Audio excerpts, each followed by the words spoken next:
नीतीश कुमार को लेकर तेजस्वी यादव ने फिर दरवाजा बंद होने वाली बात एक बार फिर से दोहराई है। राज्यपाल के शपथ ग्रहण समारोह में पहुंचे नेता प्रतिपक्ष तेजस्वी यादव ने कहा कि नीतीश कुमार के महागठबंधन में आने के लिए सभी दरवाजे बंद हैं। न्यू ईयर के दिन आरजेडी अध्यक्ष लालू प्रसाद ने एक निजी पोर्टल को दिए अपने इंटरव्यू में नीतीश कुमार के लिए दरवाजे खुले रहने की बात कही थी, जबकि तेजस्वी यादव अपने बयान पर अब भी अड़े हुए हैं।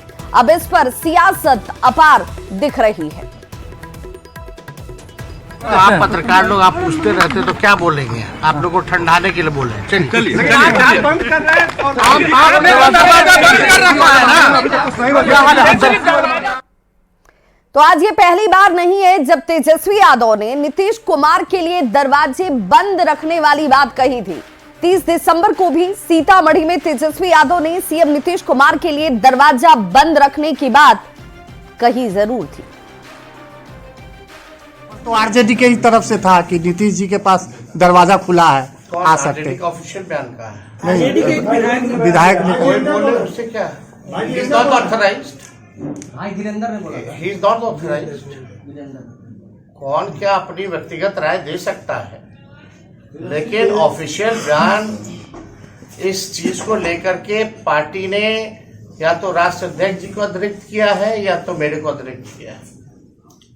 दैट इज, और कोई बोले इसका कोई मतलब ना समझे। दरवाजा खुला कि बंद है ये पूछ रहा है, कोई मतलब ही नहीं है, बंद है भाई।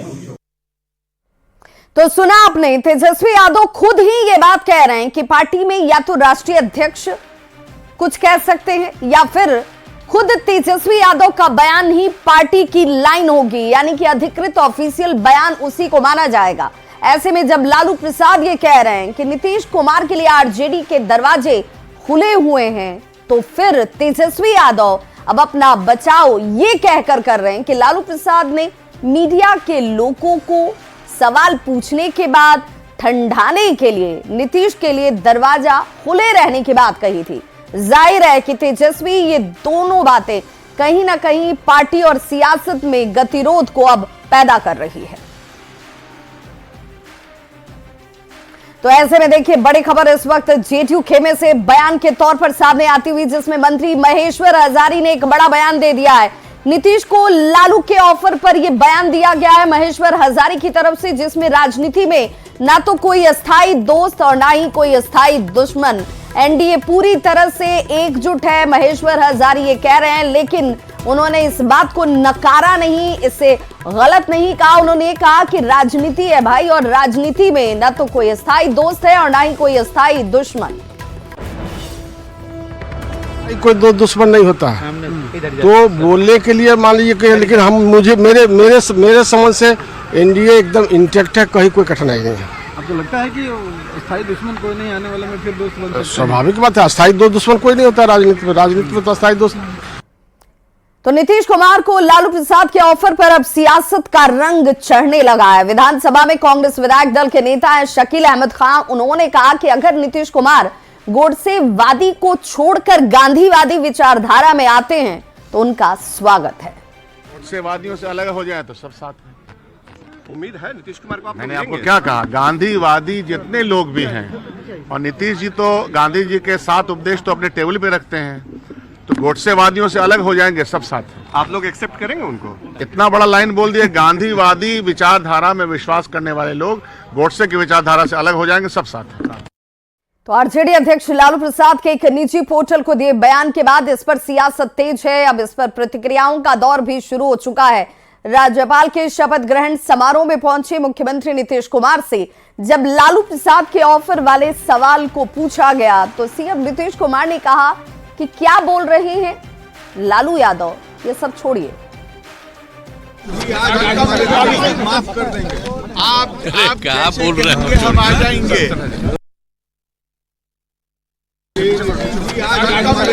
माफ कर देंगे, आप क्या बोल रहे हैं? हम आ जाएंगे।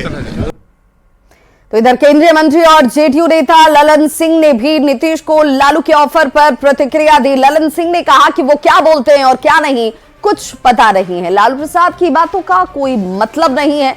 ललन सिंह ने तेजस्वी पर भी इसे लेकर निशाना साधा। छोड़िए ना, लालू जी क्या बोलते हैं, लालू जी क्या नहीं बोलते हैं, कि जाके लालू जी से पूछिए।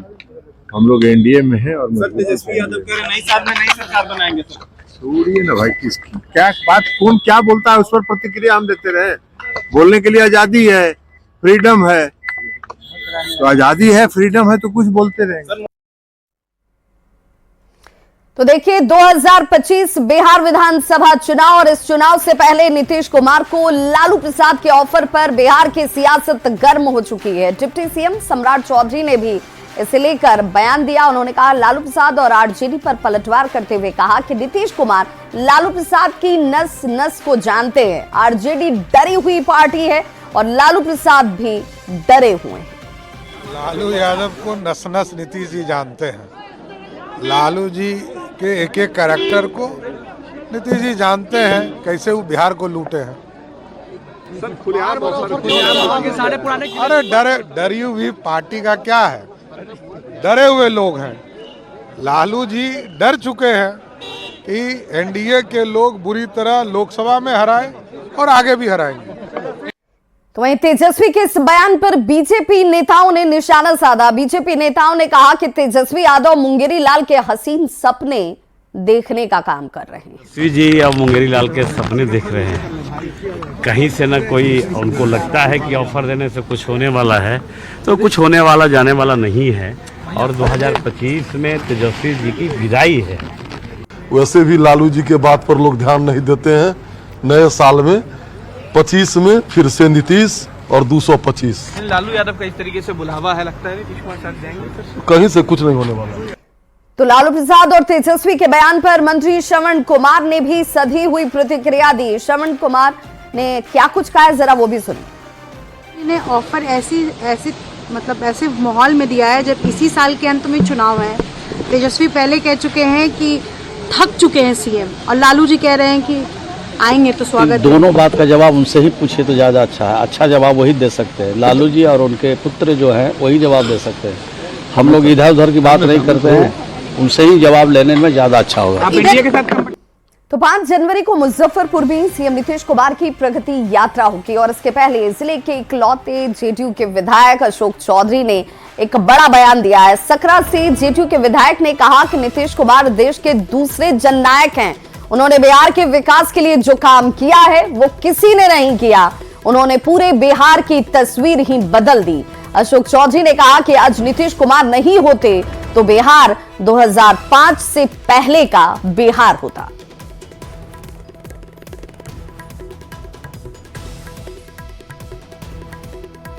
लोकनायक जननायक अब नहीं रहे, डूबता हुआ बिहार था। इसे बचाने वाला कोई और नहीं, बिहार के मुखिया माननीय नीतीश कुमार है।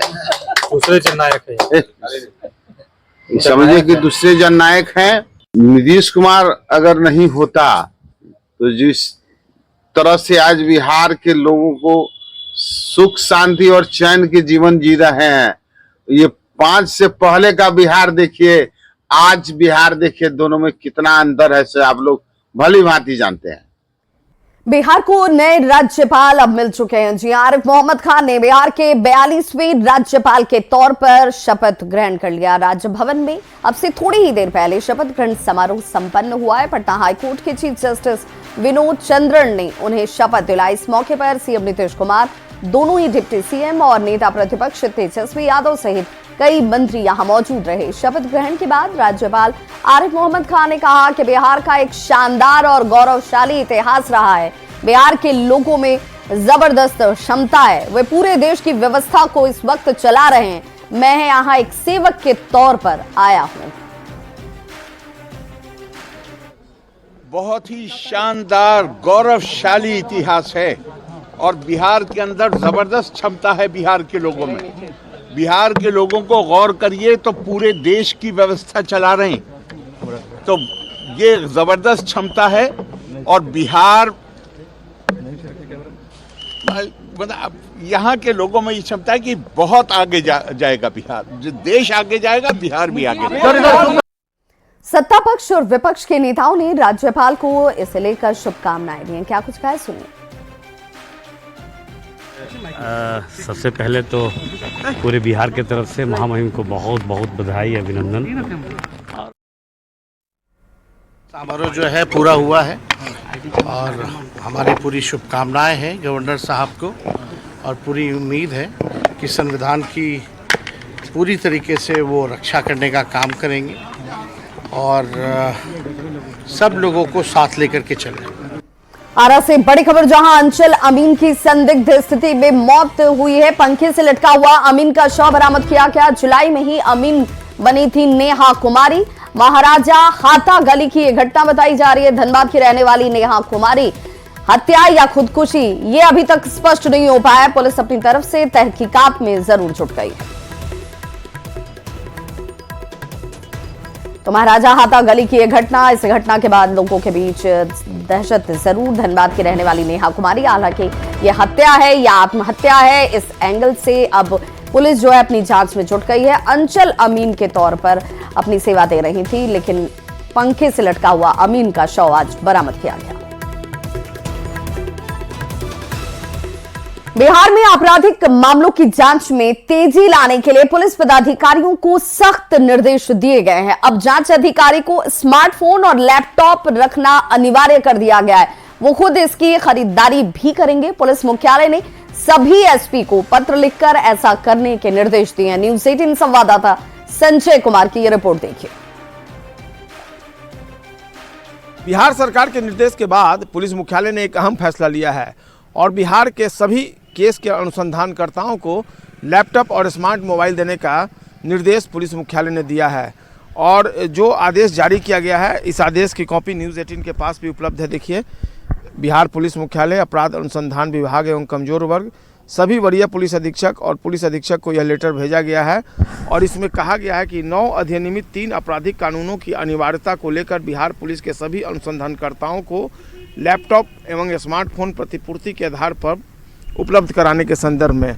और ये आदेश जो है अपर पुलिस महानिदेशक अपराध अनुसंधान विभाग पटना की तरफ से जारी किया गया है और इसमें तमाम तरह के इंस्ट्रक्शंस दिए गए हैं कि लैपटॉप जो है वो किस तरीके का होना चाहिए और स्मार्टफोन किस तरीके का होना चाहिए।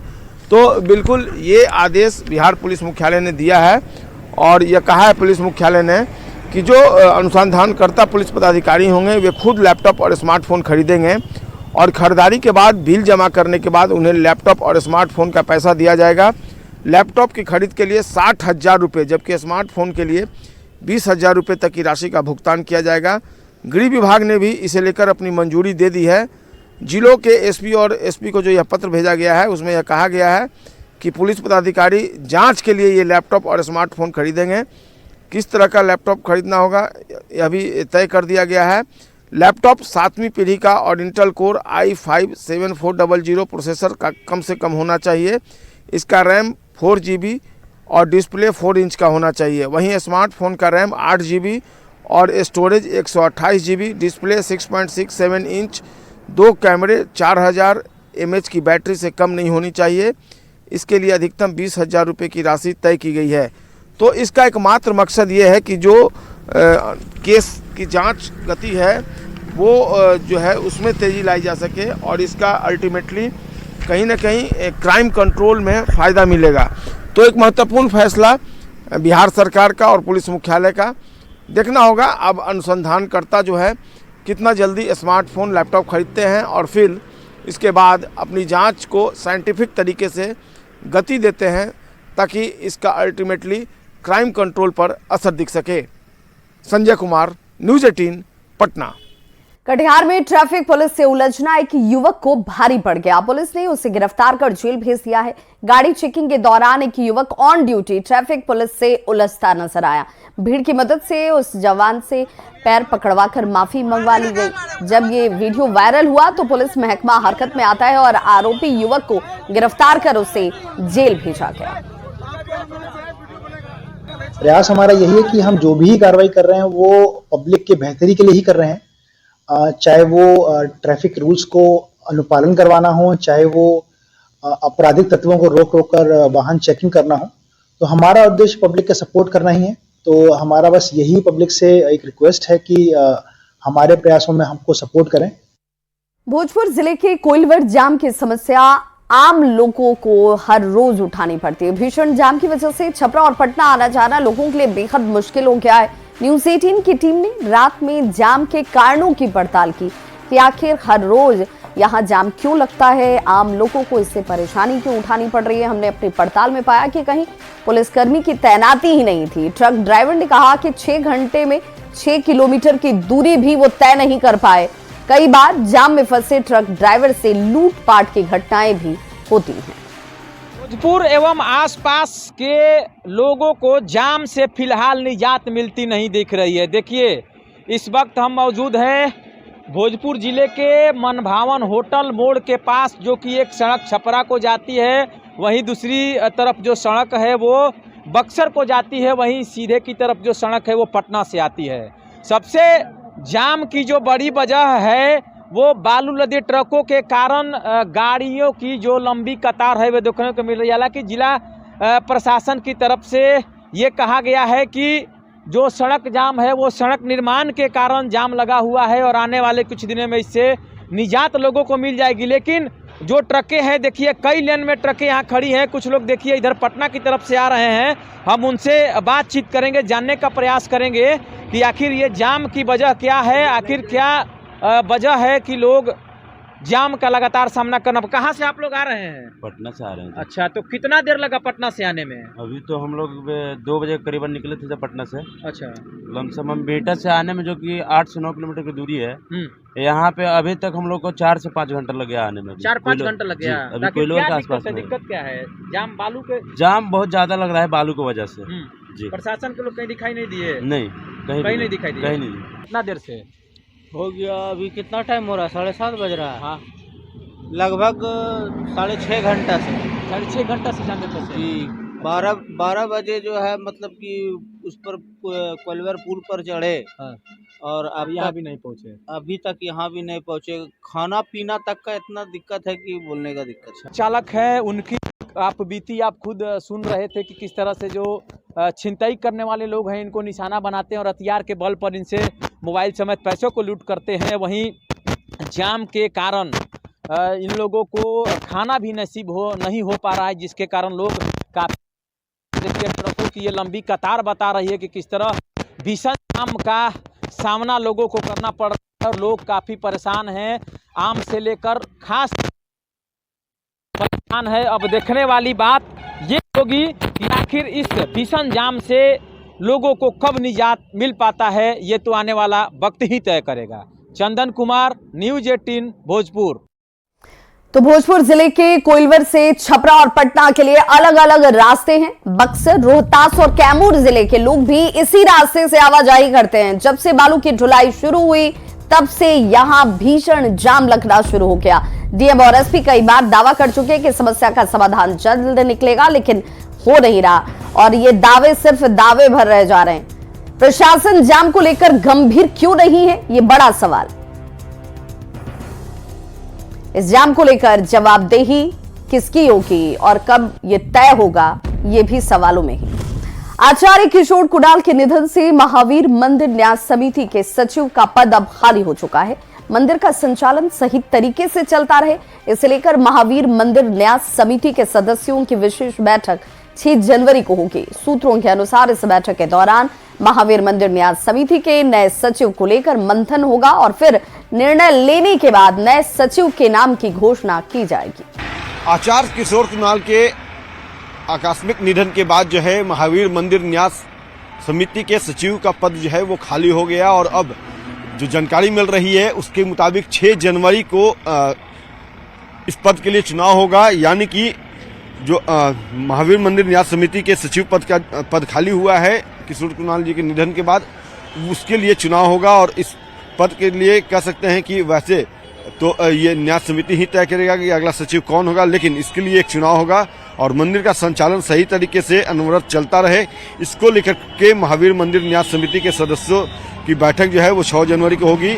और जो जानकारी मिली है कि 6 जनवरी को ही न्यास समिति के द्वारा नए सचिव को लेकर के मंथन होगा और फिर निर्णय लिया जाएगा। नए सचिव की जिम्मेदारी वैसे सदस्यों को दिया जाएगा जिनकी छवि ईमानदार, लगनशील और लंबा प्रशासनिक अनुभव रहा है। साथ ही समिति के लिए अधिक समय दे सके ये भी महत्वपूर्ण है। 6 जनवरी को ये तय होगा कि महावीर मंदिर न्यास समिति के जो सचिव हैं वो अगले कौन होंगे, और इसका निर्णय जो है वो 6 जनवरी को जब महावीर मंदिर न्यास समिति की बैठक होगी उसके बाद ही तय होगा। तो कहीं न कहीं कह सकते हैं कि किशोर कुणाल की जो छवि रही है, जिस तरह से उन्होंने निस्वार्थ भाव से महावीर मंदिर न्यास समिति का सेवा किया, और अब वो कमी जो है वो खल रही है, लेकिन उस कमी की भरपाई तो नहीं की जा सकती, लेकिन उस स्थान पर सचिव का चयन जरूरी है। और इसी को देखते हुए ये बैठक जो है वो 6 जनवरी को बिहार महावीर मंदिर न्यास समिति के द्वारा बुलाई गई है, जैसा कि सूत्रों से जानकारी मिली है। तो अब ये देखना महत्वपूर्ण होगा कि उस दिन बिहार महावीर मंदिर न्यास समिति का जो अगला सचिव है वो कौन होता है, किसके नाम पर मुहर जो है वो महावीर मंदिर न्यास समिति के द्वारा सदस्यों के द्वारा लगाई जाती है। कैमरा पर्सन अजय दुबे के साथ अमित कुमार, न्यूज 18 पटना। तो इस बुलेटिन में बस इतना ही, लेकिन न्यूज 18 बिहार झारखंड पर खबरों का सिलसिला लगातार जारी है।